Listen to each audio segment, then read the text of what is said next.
행복한 가정이 되기를 축복합니다. 여러 해 전에 미국에서 있었던 일이에요. 결혼에 두 번이나 실패한 한 여인이 있었습니다.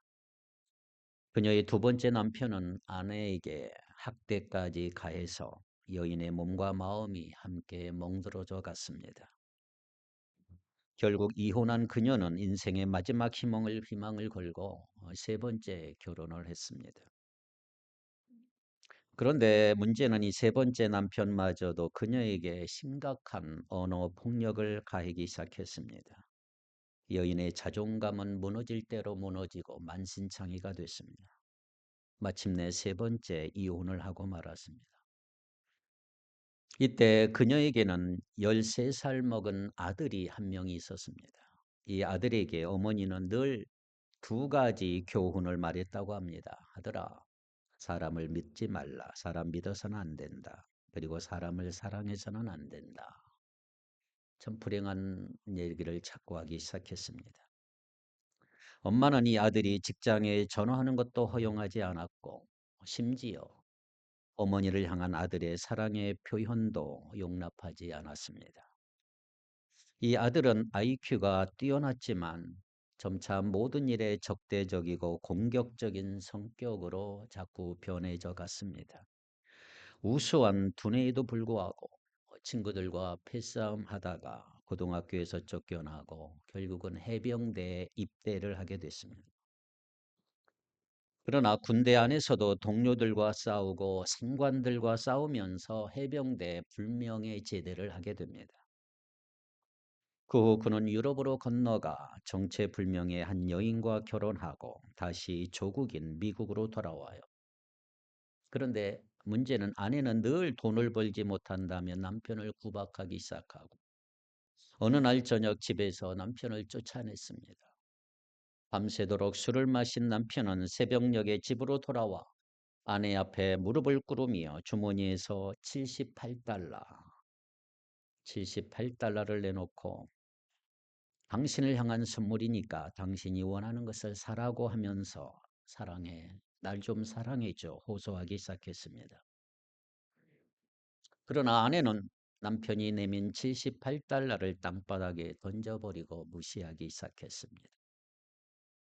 그러자 그는 미친 듯이 바깥으로 뛰쳐나가 비밀 창고 안에 숨겨두었던 소총을 꺼냈습니다.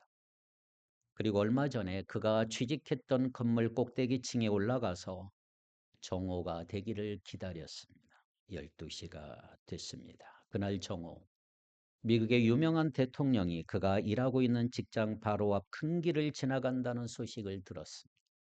1963년 11월 22일 정오를 넘긴 그 시각, 그 앞길을 지나던 미국의 최고의 권력자를 향한 총구가 불을 뿜었습니다. 존 F 케네디 대통령이 죽임을 당한 것입니다. 바로 이 사건의 주인공이 리 하비 오스왈드라는 청년입니다. 리 하비 오스왈드라는 청년입니다. 이 청년이 이제 금방 말한 여러 어머니의 그 불행 속에 태어난 아들이고 이 아들마저도 정신이 이상해서 대통령을 사살한 암살범으로 지목이 됐습니다. 물론 이 케네디 죽음에 다른 여러 가지 설들이 제기되고 있지만 보편적인 정설로 여겨온 이 설에 대해서 미국의 정신의학자인 제임스 dobson이라는 사람은 이런 말을 했어요. 가정의 비극. 이건 가정의 비극이다. 이것이 우리 사회의 가장 커다란 비극을 가져왔다라고. 사랑받지 못한 한 여인 그리고 사랑받지 못한 한 아들이 저지른 비극적인 사건이었다. 이렇게 말하고 있습니다. 그렇습니다. 한 사회의 건강은 그 사회를 구성하는 가정의 건강 없이는 지탱될 수가 없습니다. 가정이 건강해야 사회가 건강해질 수가 있습니다. 오늘날 미국의 이혼 가정의 절반이 이혼을 경험했다는 통계적 추세가 등장하고 있습니다. 최근에 이르러서는 이혼율이 다소 감소된다는 통계가 있다고 하지만 그 이유를 조사해 보니 실제로 이혼이 줄어든 게 아니고 아예 결혼 신고를 하지 아니하고 사는 사람들이 많아졌기 때문이다. 이렇게 말합니다. 이것이 오늘 우리 자녀들이 살고 있는 현대적 사회의 분위기라고 하는 사실 앞에 우리는 경각심을 가질 필요가 있습니다. 우리 가정, 우리 자녀들을 어떻게 키울까라고 하는. 1984년에 기네스북에 가장 많이 이혼을 한 사람이 누구냐? 스카트 윌프라고 하는 사람인데 이 사람은 26번 이혼을 하고 27번째 부인을 찾고 있다 그래요.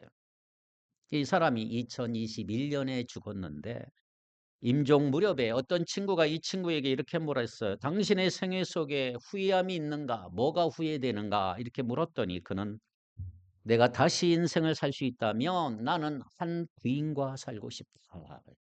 한 부인과 한 아내와 살고 싶다. 나에게는 지금까지 진정한 의미에서 가정은 없었다. 이렇게 고백했다고 그래요.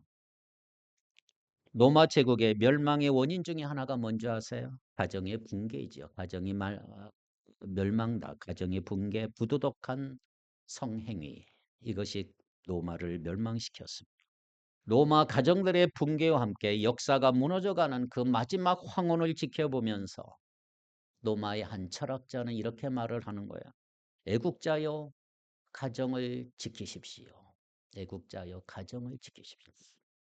신이여 기도하는 가정을 로마에 다시 일으켜 세워 주십시오. 이런 기도문을 남겼습니다. 그는 또 로마의 부강은 신을 두려워하고 가정을 소중히 하는 전통에 있었다. 이런 기록을 남기기도 했습니다. 오늘 본문에 보면 놀라운 신앙의 가정을 이루고 놀라운 믿음을 가졌던 한 로마 사람에 대해서 기록하고 있습니다. 신앙을 가졌다는 사실이 우리 입장에선 평범하고 아름다운 일일지언정 왜 놀라운 일일까? 본문에 살펴보면 첫째로 그가 신앙을 갖게 된 경위가 우리를 놀라게 만들고, 두 번째 그의 신앙생활 실천적 삶의 모습이 우리를 놀라게 만들고, 마지막 세 번째로 그의 신앙 때문에 받았던 축복 때문에 축복이 참으로 우리를 놀라게 만들고 있습니다. 이 세 가지를 좀 살펴보려고 해요. 첫째, 신앙을 갖게 된 경위. 고넬료가 신앙을 갖게 된 놀라운 경위를 한번 보십시오. 자, 이 사람은 신앙을 갖기 어려운 몇 가지 아주 불리한 조건을 가지고 있었던 사람이에요. 첫째로 그는 이방인이에요. 이방인. 그가 이방인이었다는 말은 뭐냐 하면 그가 소위 신앙적 유산이나 믿음의 계승이라는 것이 없었단 말이에요. 믿는 사람들이 주변에 없었다. 믿는 부모가 없었다. 이 말이에요. 아마 기독교적 가정에서 자라는 사람들은 그런 거 실감하지 못할지 모르지만 여러분 전혀 기독교적 배경이 없었던 가정에 자란 분들은 경우는 이해하실 수가 있는 거예요. 저도 어릴 때 부모님의 손을 잡고 교회 다녔던 분이 너무나 부러운 거지요. 어머니 손은 잡지만 아버지 손은 못 잡은, 아버지가 나중에 믿었기 때문에. 그 신앙의 가문들이 참 부러웠던 적이 있었습니다. 이 고넬료라고 하는 사람이 그것입니다. 신앙적인 전통이나 믿음의 개성을 전혀 가지지 못했던 이방인이다. 주위에 예수 믿는 사람이 전혀 없었단 말이에요. 뿐만 아니라 이 사람은 높은 지위에 있는 사람이다. 자, 오늘 보면 10장 1절에 보세요. 이 사람은 군대 안에서의 지위가 뭐라고 그래요? 백부장이라. 백부장. 적어도 100명 이하의 부하를 거느리고 있는 군대 아주 중요한 우두머리 가운데 한 사람이 백부장이에요. 근데 고넬료는 백부장이었어. 여러분 지금 100명의 군사를 거느리고 있는 군대의 장이라고 하면 별로 높은 사람이 아니라고 우리가 생각할지 모르지만 그 당시 로마로부터 팔레스타인에 파견되어 나온 군대의 지휘관으로 100명을 거느리고 있었다면 이것은 상당한 지위에 속한 것이 굉장히 높은 지위의 사람입니다. 다시 말해서 고넬료는 로마가 정복한 피정복지의 일종의 군대 지휘관 중에 한 사람이다. 아주 높은 사람이 온 것입니다. 자, 그런데 또 하나 놀라운 건 뭐냐? 생각해 보세요. 정복당한 사람들이 그들을 정복한 힘이 있는 사람들의 종교나 문화를 부러워하는 것이 일반적인 상식에 속하는 일이지요. 그런데 로마 군인의 말발굽 아래 짓밟힌 이 피압박 민족의 종교를 믿고 신앙한다는 것은 사실상 이 사람의 체면이 어울리지 않는 것이라고 할 수가 있지요. 그러나 이 사람은, 고넬료는 편견이 없었던 사람이에요. 열린 마음을 지니고 있었던 사람. 배울 것은 누구에게나 배워야지라고 하는 자세를 가지고 있었던 사람. 고넬료라는 사람이에요.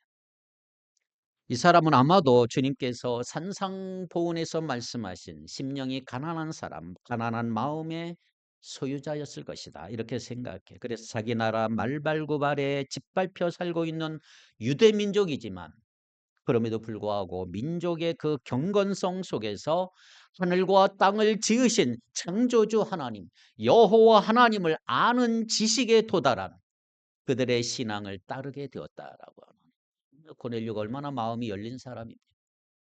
그리고 그는 겸손한 사람이었다라고 하는 거죠. 사실 사회적 신분이 높은 사람일수록 겸손하게 기독교 신앙을 갖는다는 것은 결코 쉬운 일이 아니에요. 여러분, 지난날 우리 한국 역사 속에서 대통령에게 예수 믿으라고 전도한 사람은 굉장히 많이 있었어요.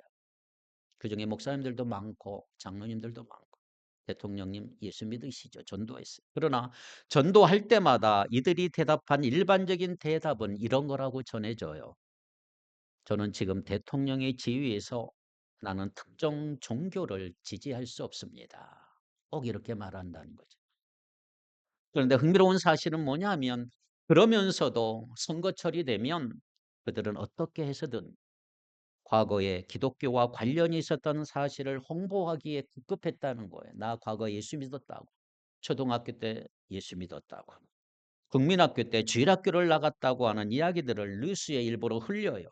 신문 지상에 나오는 것을 우리는 흔히 많이 보는 얘기입니다. 종교가 내 출세에 유리하면 쉽게 이용할 수 있지만 종교가 내 출세에 방해가 된다고 생각하면 종교의 탈을 너무나 쉽게 벗어버리는 것이 어쩌면 정치인의 생리일지도 모르지요. 그러나 사랑하는 여러분, 누가 돌을 들어 이 사람을 칠 수 있을까요? 저와 여러분, 여러분, 때때로 우리들은 나의 체면 때문에, 내 신분 때문에 참으로 귀중한 내 이 신앙의 문제를 소홀히 하고 있지는 않은가를 한번 살펴보셔야 합니다. 나의 자존심 때문에, 내 직장 때문에, 내 사업 때문에, 내 삶의 환경 속에서 급격한 변화가 일어나자마자 나와 주님과의 관계가 서서히 멀어지는 사람들이 자기의 체면과 신분을 지키기 위해서 주님에게서 멀어져 가는 거 흔히 볼 수 있는 일이라 이 말이에요. 그럼에도 불구하고 이 고넬료라고 하는 사람은 자신의 그 높은 지위와 신분에도 불구하고 살아계신 하나님 앞에 무릎을 꿇고 기도할 수가 있었고, 유대 민족은 그가 정복한 피압박 민족이었지만 그들의 신앙 고백을 배웠다라는 사실은 심상치 않은 아주 비상하고 놀라운 일임에 틀림이 없단 말이에요. 이 사람이 신앙을 갖게 된 경위가 우리를 놀라게 만들고 있는 것입니다.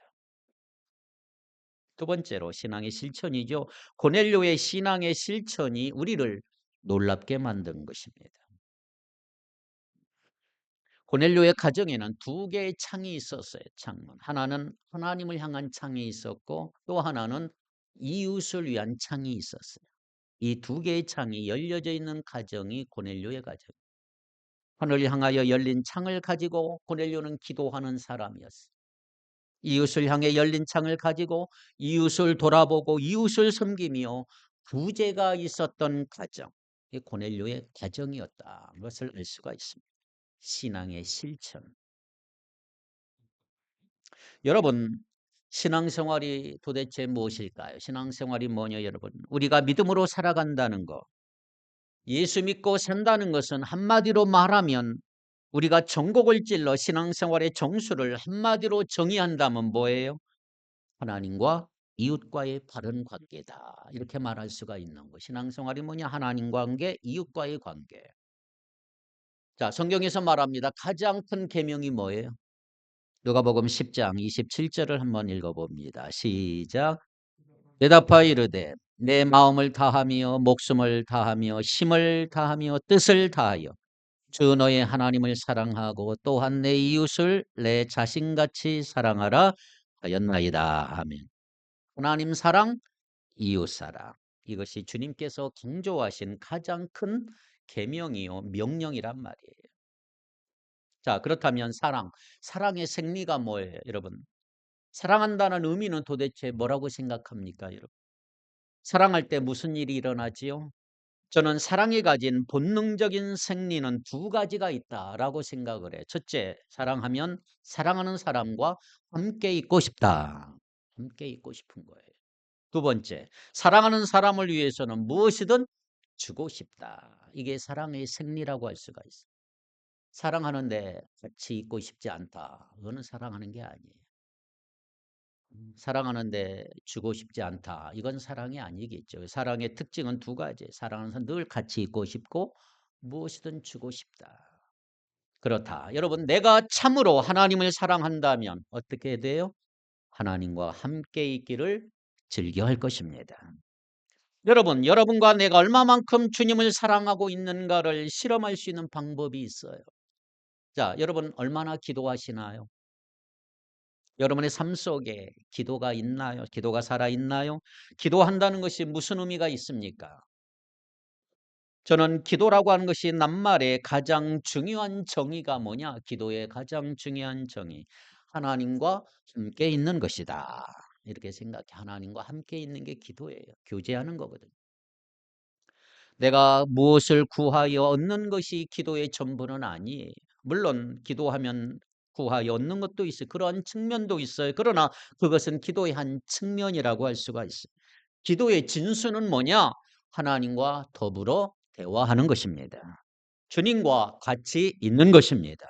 내가 정말 주님을 사랑한다면 이 하나님이 내 삶의 등불이고 소망이고 내가 돌아가야 될 내 영혼의 고향 같은 분이고 내 어머니 같은 분이라면 이 하나님과 함께 있는 시간은 정말로 즐거워하게 될 줄 믿습니다.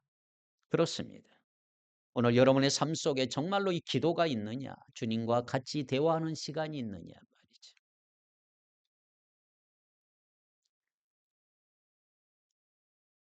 바빠서 기도하지 못한 사람 많죠. 여러분, 언제나 저를 도전하는 명언 가운데 기도에 관한 마틴 루터의 고백이 하나 있어요. 루터가 뭐라고 했느냐? 너무 바쁘다. 내가 요즘 너무 바빠. 따라서 나는 더 기도해야 되겠다. 이 말을 루터가 했어요. 이것이 루터의 일기장에 쓰여진 글이에요. 우리는 바쁘면 기도 못하잖아요. 그런데 루터는 내가 너무 바빠, 너무 바쁘니까 더 기도해야 되겠다. 기도의 11조를 드려요. 하루 24시간, 하루 기도의 11조가 2시간 24분 동안 하나님 앞에 엎드려 전능하신 주님과 교제하기를 즐겼던 마틴 루터의 삶의 기록은 오늘 여러분에게 어떤 도전을 던지고 있는지 모르겠습니다. 나도 한번 기도의 11조를 하고 싶다. 하루 2시간 24분. 그런 마음에 어떤 울림이 있기를 바랍니다. 고넬료는 하나님을 향해 열린 창을 가지고 있었어요. 그의 기도가 이것을 증명하죠. 3절 한번 보세요. 10장 3절 시작. 하루는 제 9시쯤 되어 환상 중에 밝히 봄에 하나님의 사자가 들어와 이르되 고넬료야 하니. 자, 몇 시? 제 9시쯤. 그가 기도하는 시간이 9시예요.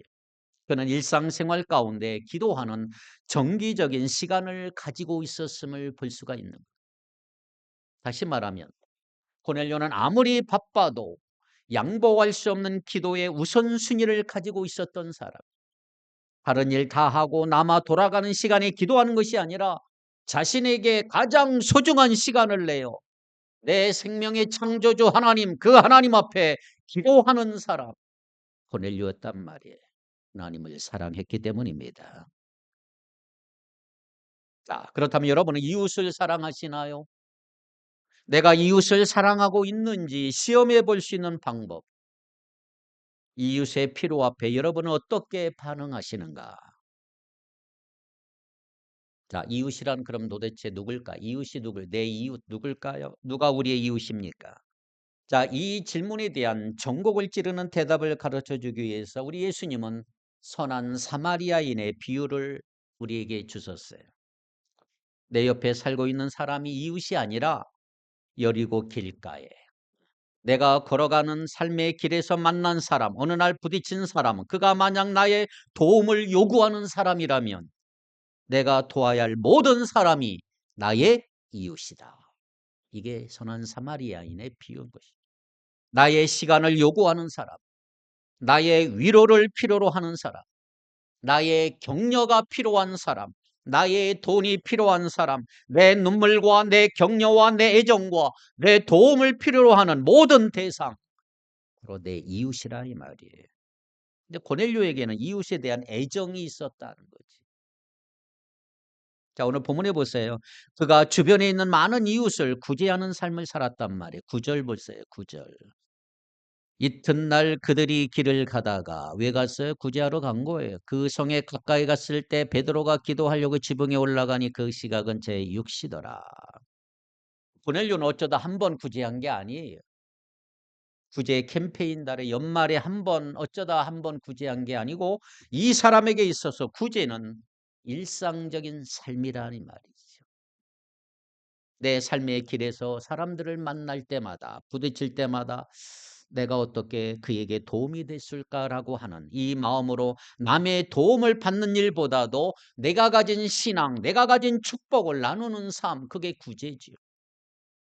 넉넉하고 많이 있어서가 아니고 내 자신에게 주어진 삶의 소박한 축복을 가지고 주변에 도움이 필요한 사람을 찾고 있었던 이 고넬료의 모습은 얼마나 인상적입니까?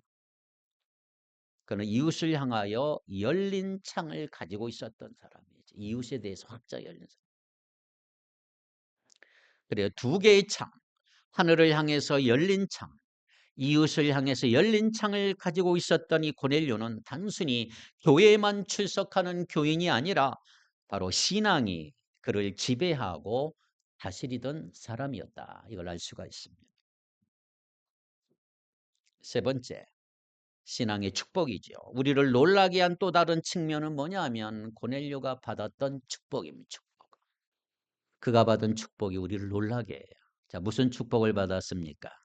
무엇보다 하나님은 고넬료의 기도와 구제를 받아주시고 이 사람의 기도와 구제를 하나님 자신이 인정하셨다는 거죠. 4절 같이 한번 읽어볼게요. 4절 시작. 고넬료가 주목하여 보고 두려워 이르되 주여 무슨 일이니까? 천사가 이르되 내 기도와 구제가 하나님 앞에 상달되어 기억하신 바가 되었으니 아멘. 하나님의 천사가 그에게 말합니다. 너 기도한 거 구제한 거 하나님이 다 기억하신 바 되었느니라. 사랑하는 여러분, 우리가 아무리 기도해도 기도가 응답되지 않는다면 그건 결국 독백이죠, 독백. 하늘문을 열어 하늘의 보좌가 움직이고 하나님이 내 기도 들으셨다고 선포한 이 사람의 놀라운 기도의 삶을 한번 보세요. 얼마나 큰 축복입니까? 열심히 기도했어요. 하나님이 내 기도를 다 들으셨어요. 축복이죠, 축복. 이보다 더 놀라운 축복이 어디 있어요? 주께서 내 기도를 듣고 계신다. 이천한 사람의 기도를 하늘 보좌에 앉으셔서 우주를 통치하시는 살아계신 하나님, 전능하신 하나님이 인정하신다. 할렐루야. 이보다 더 큰 축복이 어디 있겠어요? 31절에도 반복되는 메시지죠. 31절에 뭐라고 그랬어요? 말하되 고넬료야 하나님이 내 기도를 들으시고 내 구제를 기억하셨느니라. 예. 이 사실이 한 번 더 기록해서 주님께서 고넬료의 기도를 들으셨다. 그리고 그의 구제를 주셨다. 기도가 응답될 수 없다면 독백에 불과하다고 말씀을 드렸는데, 자, 우리가 이웃을 향한 사랑의 실천으로 이웃을 돕고 이웃을 위해서 착한 일을 하고 있지만 하나님이 인정하지 않으신다면 그건 솔직히 자기를 드러내는 것에 불과하지요. 하나님이 인정해야 돼. 이제. 근데 자기 자랑하려고 돕는 사람도 있어. 오늘 자기 PR 시대라 그러죠. 자기 PR 시대. 영향을 받아 자기를 PR하는 사람들이 많이 있죠. PR, 피할 건 피하고 알릴 건 알리고. 어쩌면 PR이 필요한 경우도 있겠지요. 그러나 중요한 사실은 하나님이 내 행위를 어떻게 평가하시는가. 이게 중요하잖아요.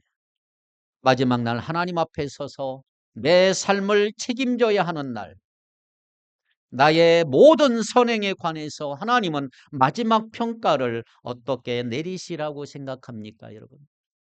내가 하나님 앞에서 너 선행과 구제를 하나님이 과연 기억했을까? 나의 선행, 나의 구제를. 천사를 통해 전달된 이 메시지를 들었던 고넬료의 소감이 어땠을까요? 내 구제를 내가 알아. 네 사랑의 실천 내가 인정하느니라. 내 기도와 내 구제가 하나님께 상달되었느니라. 여러분, 주께서 인정하셨다는 사실, 이것이 놀라운 축복이다. 뿐만 아니라 고넬료는 이제 마침내 예수님을 믿게 돼요. 여러분, 하나님은 믿지만 예수님을 믿지 않는 사람이 너무 많아요. 사울도 하나님을 믿어서 예수 안 믿었어요. 여러분, 이 신앙은 우리는 구원할 수 없는 신앙이에요. 신앙의 출발지로서는 바람직해요. 예수 모를 수 있어요. 하나님 알 수 있어요. 아직 완전한 진정한 신앙의 자리에서는 도달하지 못하고 있는 거지요. 하나님을 경외하는 고넬료였고 기도도 할 줄 알고 구제도 할 줄 알았던 사람이지만 예수 그리스도를 자기의 구세주와 주님으로 참으로 믿는 구원받게 하는 신앙에는 아직도 도달하지 못한 사람이 고넬료였어요. 물론 고넬료의 신앙 행위, 그가 기도했다든지 그가 구제의 실천을 했다든 하는 것은 그의 마음속에 하나님을 향한 찾음이 있었기 때문이죠. 하나님을 향한 열망, 구원을 찾고 있었을 거라 이 말이에요. 마태복음 7장 7절에 찾으라 그러면 찾을 것이요. 하나님을 열심히 고넬료는 찾았단 말이에요. 하나님은 그를 찾는 사람들을 반드시 만나 주실 줄 믿습니다. 자, 계속되는 이 사람 고넬료의 인생 드라마를 한번 지켜보세요. 오늘 본문에 하나님이 어떻게 일하셔요? 하나님이 멀리 떨어져 있는 베드로, 시몬 베드로를 고넬료의 집에 보내주잖아요. 본래 유대인은 이방인과 상종하지 않아요. 그러나 유대인과 이방인의 그 견고한 벽을 깨뜨리시고 주님께서 자신의 사랑하는 사람 베드로를 이 고넬료의 가정에 보내주셨어요. 왜? 전도하라고, 복음 전하도록, 고넬료를 깨우쳐 주도록. 고넬료는 마침내 시몬 베드로를 통해서 온전한 복음을 듣습니다. 성령을 체험합니다. 예수를 만납니다. 그래서 진정한 의미에서 참된 그리스도인이 되는 해피엔딩의 이야기, 이것이 바로 사도행전 10장의 사건이다, 이렇게 말할 수가 있는 거죠. 그렇습니다. 결론적으로 고넬료는 마침내 예수를 믿게 됐습니다. 참된 신앙의 자리, 참으로 있어야 될 진정한 신앙 고백의 자리까지 도달하는 고넬료의 모습을 한번 보십시오. 얼마나 아름다운 축복입니까? 더 놀라운 축복이 있어요. 고넬료를 통해 더 놀라운 축복이 뭐냐 하면 이 고넬료를 통해서 이방 선교가 시작이 됐어요. 이방 선교. 물론 사도행전 8장에 보면 에디오피아 레시가 회심하는 장면이 있기는 하지만 본격적인 이방 선교의 계기를 만든 사람이 누구예요? 고넬료였다는 것을 여러분 잊지 마십시오. 살아계신 하나님을 경외하며 경건하게 진리를 찾고 있었던 이방인 구도자 고넬료, 이 고넬료를 통해서 로마 복음화의 여명이 밝아오기 시작한 것입니다. 방대한 제국 로마에 복음이 들어가는, 결정적으로 그리스도를 받아들이는 계기를 만들었던 사람, 그 사람이 고넬료예요. 고넬료. 고넬료 때문에 로마에 복음이 들어간 것입니다. 그러나 더 중요한 게 뭐냐?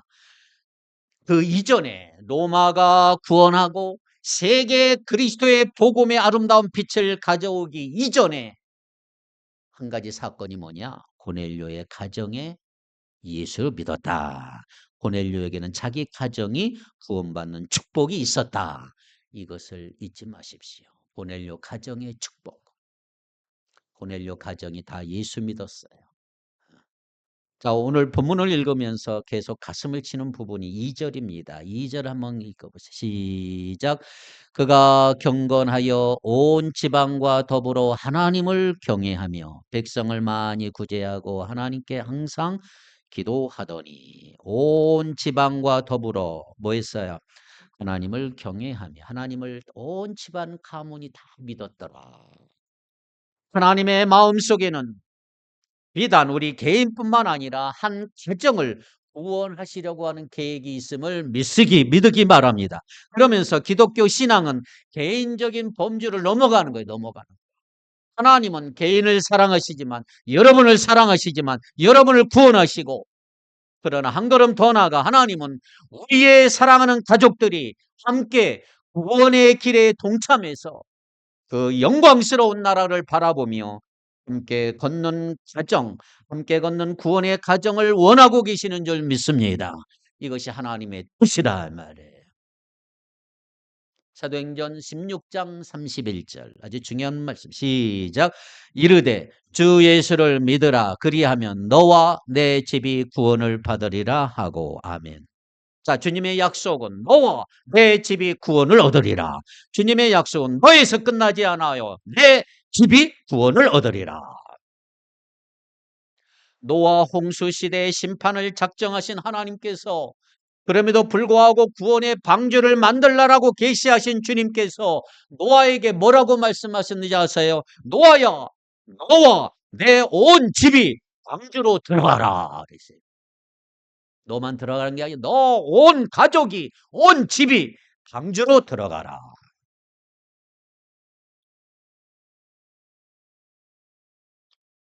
이따금씩 전도를 하다 보면 우리 가족 가운데 누가 믿지 않은데 나 혼자만 믿을 수 없어요. 이렇게 말하는 사람들이 있어요.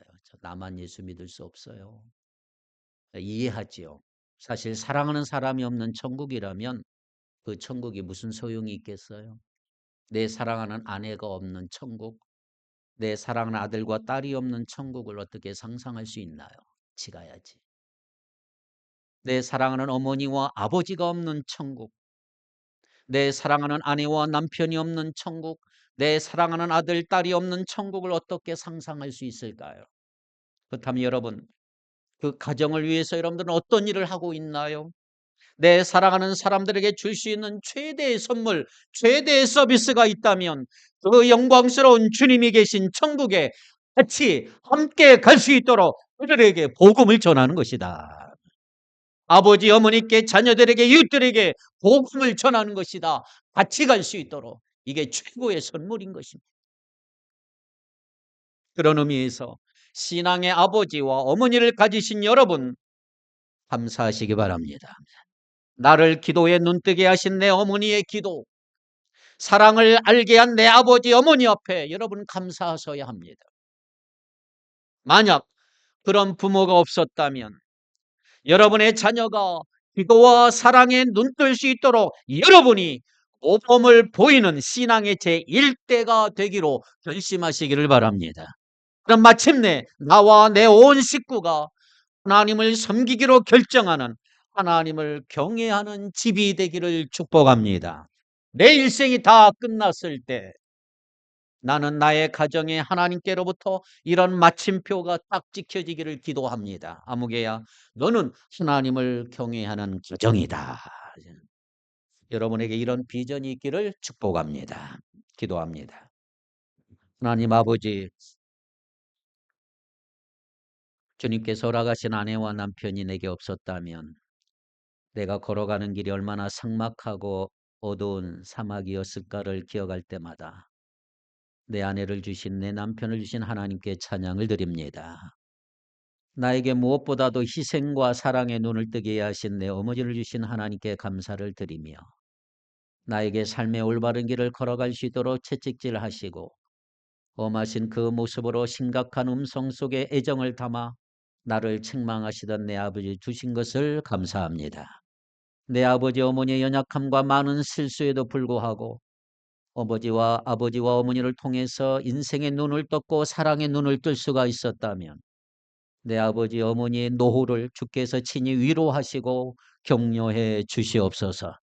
우리 주님을 섬기며 또 그들을 위해 기도하고 있는 자녀들을 인해서 행복할 수 있는 노후를 주시옵소서. 또한 자녀들이 내가 걷는 신앙의 길에 함께 서서 우리 주님을 섬기면서 삶의 마지막 순간까지 걸어갈 수 있기를 원하나이다. 내 아들을 하나님의 사람이 되게 하여 주시옵소서. 내 딸이 하나님의 사람이 되게 하여 주시옵소서. 내 집이 하나님을 경외하는 집이 되게 하여 주시옵소서. 예수님의 이름으로 간절히 기도하옵나이다. 아멘.